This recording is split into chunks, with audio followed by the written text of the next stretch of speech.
बानी कर दिल होता बेकरार। उठल लिया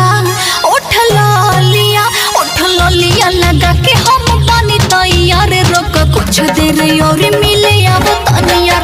उठल लिया लगा के हम बानी तैयार। रोक कुछ देर और मिले अब तनियार। उठल लिया लगा के हम बानी तैयार। कुछ देर और मिले अब तनियार। Presented by Lovely Films Production। अरे मिले खाती कब से बानी पागल हो। अरे पूछा बात बारे पापा जागल हो। पापा जागल हो। अरे मिले खाती कब से बानी पागल हो। अरे पूछा बात बारे पापा जागल हो। धुक धुक करता करे जा हमार। उठल लिया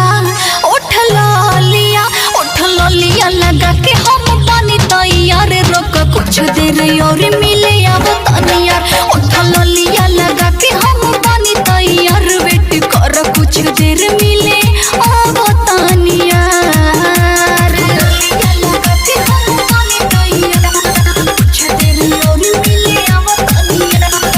संगम recording studio Gopalganj. Presented by Lovely Films Production।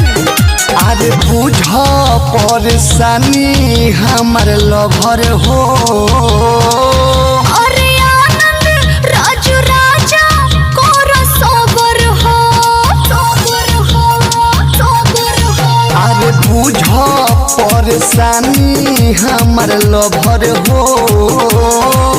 अरे आनंद राजू राजा कोर सोबर हो।